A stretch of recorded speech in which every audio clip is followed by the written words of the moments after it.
if I was a parent of a teen or a preteen, I'd go, oh my goodness, disrespectful attitude, self-absorbed, emotionally at times withdrawn, mood swings, sometimes mean to siblings, lacks interest in spiritual matters, experimental behaviors. I mean, those are all part of the teen years. Now, every teen, maybe a mother of a preteen is going, seriously? Not going to be my kid. But those are kind of normal type behaviors. Not every kid has it to the extreme.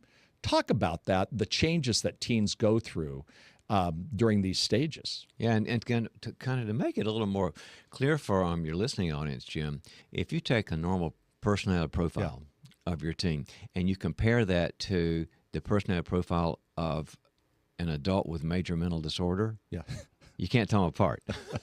So I know I want to never heard that. I want to get that out there. Yeah. Oh, wow. They're very similar.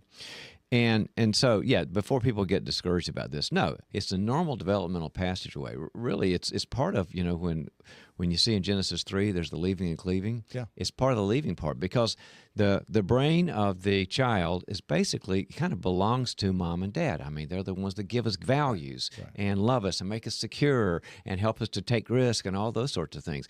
But there's going to be this tension mark in the leaving when the child, and rightly so, has got to say, I'm not them.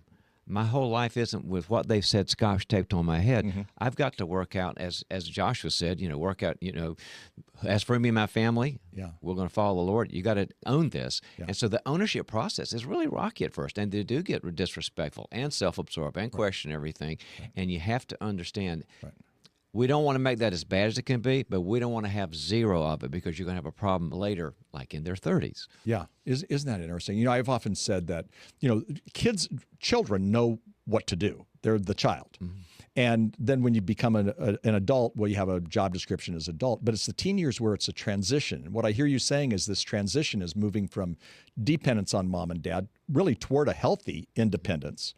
But it doesn't come easy for these kids, and it doesn't come easy for the parents either because they got used to kind of being in control. And when you look at it that way, yes, as a child, mom and dad's values, they're going to tell me what's good and this sort of thing. And the adult's supposed to say, I can. Here's my commitments. Right. But the teen's stuck with no. Right. Well, do you like this kind of food? No. This kind of movie? No. Do you like the way we're doing family? No. What do you like? I don't know. So there's no real yes inside a teen yet because they're still figuring out the no's, which is their interpersonal inside boundaries. Wow. But it drives the parents crazy because it's all a no. Now, you said the word boundaries, and in the book, I underlined this. You said teens need to develop good boundaries to make it through adolescence successfully. Mm-hmm. So assuming that they probably don't have their own boundaries when they're younger. How do they do that? Yeah, they're not developed yet. Yeah. And their first ones they put up aren't very much fun. I mean, when you think about it way before teenship, what's the first boundary the infant says is, no. I'm starting to act out. I'm starting to drink or whatever. I'm starting to smoke weed, and I'm not doing all the stuff that we're afraid of that we should be concerned about. Yeah. Well, our tendency is to react and control, and that just doesn't help a lot. So the 4-stage model really gives you a way to get on the child's team, but also to help them develop their own self-control. Mm-hmm. So the 4 are very simple. The first one is, of course, love. We may be upside down with each other, but your dad and I love you. Yeah, I'm on your side, is what you said. I'm for you. I'm on your side. I don't feel great right now, but I'm on your side. The second one is truth. Now, we have ground rules here. In our family, we don't do these things. That's our ground rules, and we're clear with you about those things. And as long as we're all together, those are the rules. The third thing is the hardest one. It's a thing called freedom. Because we probably can't stop you. We're not going to put bars on all of the doors in our house and alarms that come off. And this we can't do that.